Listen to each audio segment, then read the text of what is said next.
Hello viewers, welcome to another edition of RaxioHour and the second in the month of September 2021. Thank you for tuning in. This week we featured Timothy Oriedo, founder and chief executive officer of Predictive Analytics Lab. Predictive Analytics Lab is a Pan-African first and only comprehensive one-stop platform and center of excellence for data science based in Kenya, South Africa and UK, from where they serve clients across East and South African region. Predictive Analytics specializes in helping organizations, both public and private, analyze data and train others on data analysis best practices. Timothy is an MIT trained and certified data scientist and a certified executive and business coach.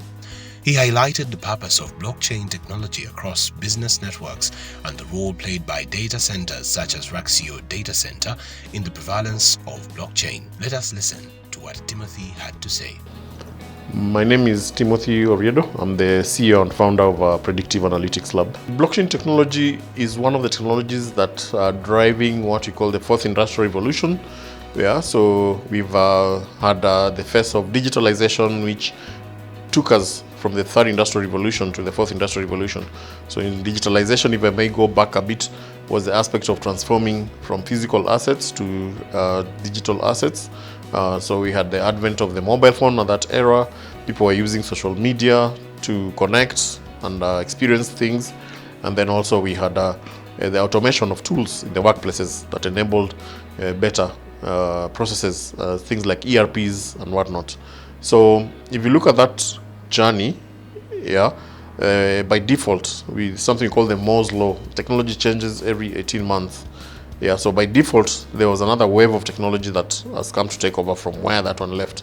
So right now, blockchain is running parallel to machine learning, to artificial intelligence. And what is blockchain? So blockchain is the technology that enables sharing of data, in an organized way. So blockchain involves inscription of information so that this information cannot be interfered with when it's being moved from one person to the other. So you can look at it as a block and a chain. So it's information that's being sent in packets. So it's a methodology that's used to send information that's sensitive and then also send that information in a secure way. And that has enabled most technologies to evolve and become safer and secure.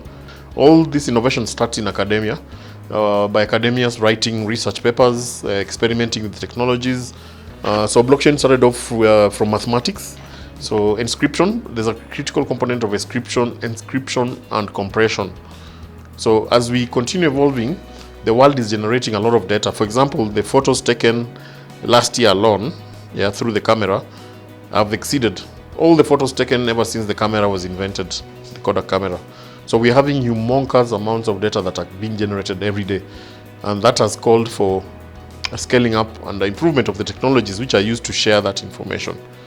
And then also through cybersecurity threats. So blockchain is an intervention that has brought itself to fruition through the work of mathematicians.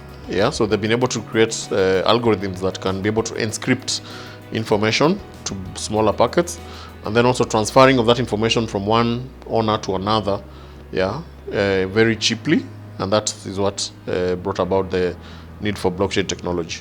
Companies can use blockchain technologies in various ways. So there's what we call smart contracts. So smart contracts is a generation of agreements, that can be done traditionally, for like lawyers do. So you can apply smart contracts in businesses if you're writing employee contracts, if you're writing management contracts for different stuff. And then also you can use the blockchain technology in the clearing of money. So sometimes money takes a long time to clear when you transfer it through the bank. So the blockchain technology has improved that clearing, which is the movement of data from one to another entity. So blockchain needs data for it to thrive, and then it also needs inscription for it to perform. So data centers give you that inscription energy. So you need energy to encrypt. Computers crunch power when they're encrypting information. So the algorithms which are used to encrypt, for example, the bitcoins, to hash, it's called hashing.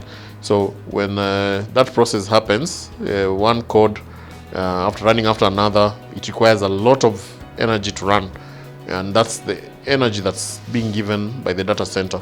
So data centers form a critical component of the blockchain technology because they are the infrastructure that the blockchain needs.